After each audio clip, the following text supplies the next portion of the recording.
A part of me feeling like if I start to believe the hype behind my newfound confidence, I can take on the obstacles that run through my mind like blood veins and arteries. So if I skip a beat, at least you know my heart in this. Please bear with me if I'm missing your calls. I'm just trying to be effective without missing the cause or the reason that I started making music at all. I'm getting even with my flaws in order to beat the odds and finally live this life within my dreams above. You ever had that one thing you've been dreaming of your whole life? You've been hustling and scheming up, trying to make it happen, but it never seems enough. Searching for the motivation when you need the love and validation. Your creations only equal up to the self-education and self-medication you taking when facing the dreams that you chasing that seem so adjacent to regular life. You stay grateful, but still you want better in life. You ever want it so bad you could taste it? Ever feeling like you the one that's destined for greatness? Ever had to struggle with your virtues after patience is running over the bases is fully loaded, they hating and waiting on you to fade like Michael Jordan and tapers at barbershop conversations? I'm searching for confirmation. I'm searching for confirmation, Lord, for everything that I've been stressing about. I feel like God is preparing me for my blessings now. I got a lot of good energy to give out and a whole lot of rap melodies to spit out. Working till the day my lungs give out. I'm working till the day that I can get out. My current situations, I got trials and tribulations left to live out. But tell me, can I beat the odds and figure out what a brother here about? On the one, Renaissance. Beat the odds.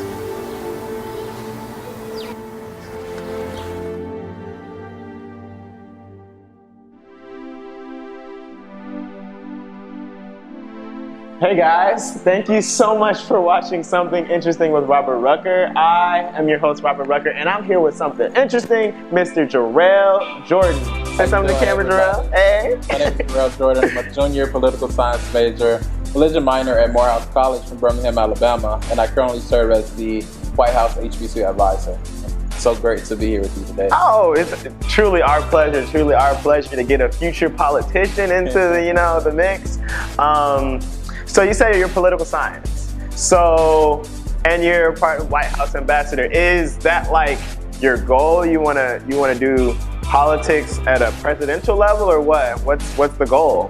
Whatever God has in store, I'm not really sure, but I definitely know that I want to learn as much as I can and then go back home and run for mayor in Birmingham. Oh, nice, nice. Is that after you graduate?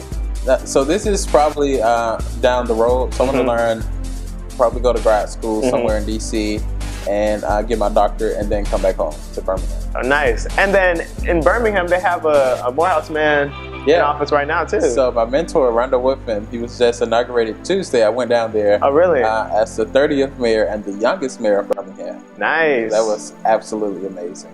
So Birmingham, historically being racist, having a black mayor is pretty monumental. Yeah. So this is our third or fourth black mayor, and for Rondo, this was a really tough fight, fighting the incumbent, William Bell, who's also one of my mentors. Oh wow! So just like fighting that and everything he had to go through, but he ended up winning. And, it just really gave me so much courage seeing that a Morehouse man could just keep on fighting and finally win.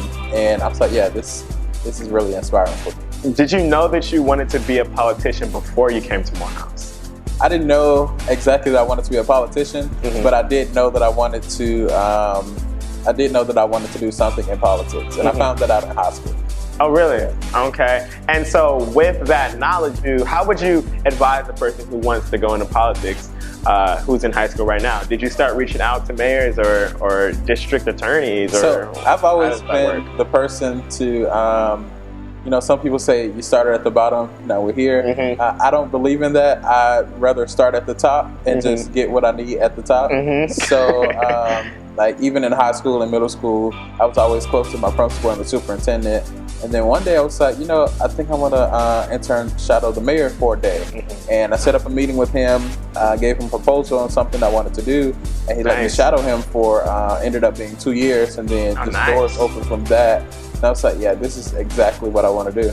Nice. So did he introduce you to Morehouse, or how did you know about Morehouse previously? So actually, Randall introduced me to Morehouse. Okay, true. He's been my mentor since 6th grade. Oh, wow. He did this thing called the Breakfast Club.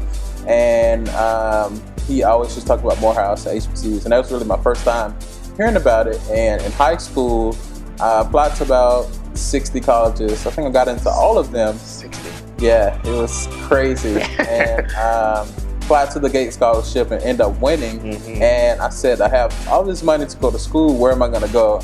And then something clicked. You should go to Morehouse. And from then on, it's been the greatest experience here. Did you apply to any Ivies? I did. I applied to, I believe I applied to Yale. I believe I got into Yale. Oh, nice. But I wanted something that would give me the experience that I was missing. You know, in Birmingham, I learned some things, but I was so close-minded to the world. I didn't even know who Louis Farrakhan was of the Nation of Islam. Really? And I got out here and ended up going to the Million Man March.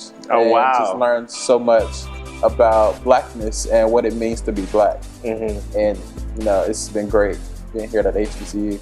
That's awesome.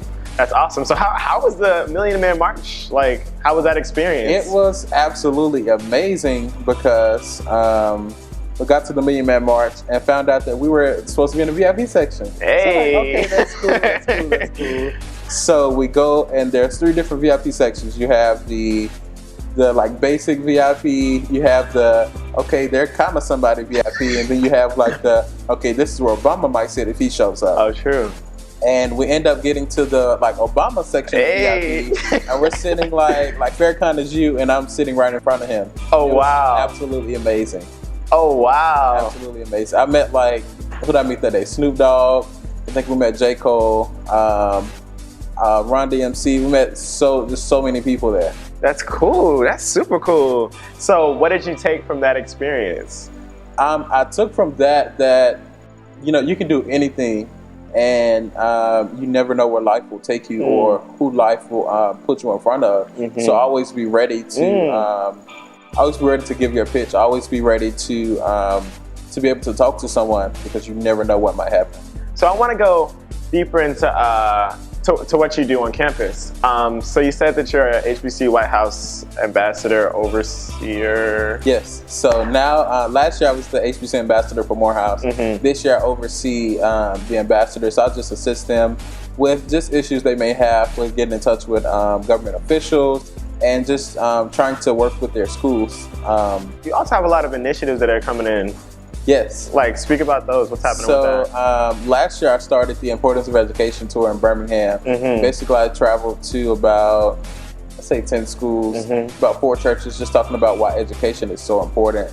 This year I'm bringing that back to Birmingham and Atlanta, so I'm adding Atlanta to that, but I'm bringing HBCU students and current college students on that tour with me, just to make our voices be heard, and just to be an example to students that may be in poverty, that you may be stuck in this situation now, but you can definitely get out, because we're out and we're doing great, so you can do the same thing. And so why do you think education is so important? Education is so important because it's just the key to the future. You know, networking, anybody can network, and you can get in the room and you can get at the table just about who you know. But once you're at the table, will you be able to talk? And I think that's where education comes in. It's like, you can get yourself in the room, but when you get in the room and you're sitting at the table, do you actually have a voice, or are you just sitting there not knowing what's going on? And that's where education comes in. And so I have a question. So what do you tell the person that says, like, Mark Zuckerberg dropped out of college, why do I have to go to college? If he can become successful and not go to college, why should I do that? What do you tell to that person? So I think that everyone is not fit for college, and everyone is not going to go to college. You know, now schools are doing career readiness. So they are sending students to trade schools to do hair and to do a whole lot of other things. But success is not defined by if you go to college, but I think it gives you a boost. You automatically get a income boost based on someone who has a GED and someone who has a college degree. And that education for Black people now is very essential, because we need that. It's already hard for us to get in the door, but then we get in the door and we don't have a degree. It's just like, okay, he's here, but he's not going to move up anywhere because he can't even show us that he can compete in this room. That's interesting. That's interesting. That's awesome. Awesome. I'm excited about the tour. So when does the tour happen? Where are you going to be at? When, you know? So the tour starts December 10th. So it's like literally right around the corner. And I was speaking at my home church, so I'm the minister of music right now. and I'll be speaking and worshiping there with them. And then the next day I start speaking at the schools that entire week. Have a few interviews, a couple meetings with the mayor and the governor. Nice. And then I'll end the tour in Birmingham, and then in January I'll move on to Atlanta. Oh, true. So you said that you're the minister of music. So you do music? Yes. Do you sing? What? Yeah, so I'm a singer and I play the keyboard and organ. Oh, nice. Yes. Nice. How long have you been playing? So I've been playing, I'm 20, I think I've been playing like 14 years. Oh, wow. Yeah.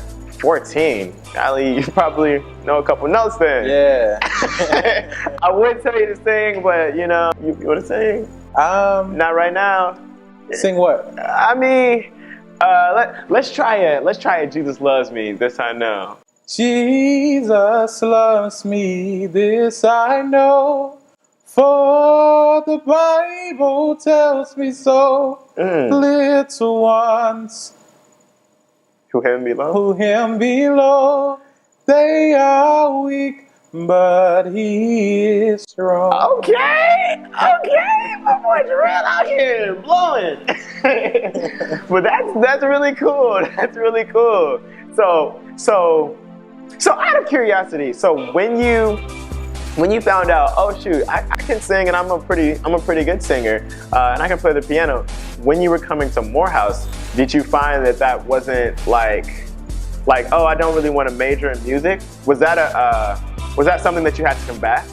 Not really. So I always knew that I never wanted to major in music because it's just, I think when God gives you a gift, that God can elevate your gift without you even have to major in that. So he gave me the gift of music when I was a child. So me coming to college, I could have majored in music, but my ministry and my passion of what I'm supposed to do in the world is greater than music.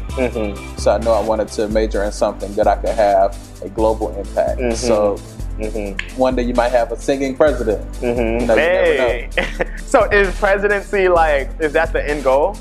That is definitely the end goal. You know, I want to start off small locally, and then I just want to build up. With being a politician and the stigma around politicians and how people think they're all crooked, people think they're only out to advance themselves, how did that impact you and your decision making with being, I'm going to go into politics? So it's been really hard, especially seeing that my major is political science and my minor is religion. And people ask me all the time, well, how are you going to balance the two? And basically what I tell them is that I don't even like the word politician. And Randall taught me this, that it's all about public service. So you're a public servant, so you're serving the people and you're doing what they need done. And it's not about you and it's not about the office that you hold, but it's about the people and their needs. And that's what you have to think about. When Randall just won, his slogan is, how is it going to affect all 99 neighborhoods in Birmingham? And when you think about being a public servant, you have to think about how is it going to affect the people and not just me. So you can't be thinking about, I'm mayor right now, I might run for governor, so I want to do something great. No, I'm mayor right now, so I want to make the greatest impact that I can for the people, and so that it can be seen. So, okay, so as we wrap up, truly been my pleasure. So social media, website, all that. Yeah, so my website is www.jarrelljordan.com. You can follow me on Facebook at Jarrell Jordan, Instagram at Jarrell V Jordan, and on Twitter at Jarrell V Jordan. True. And thank you guys so much for watching Something Interesting. We got Jarrell today. Yes, sir.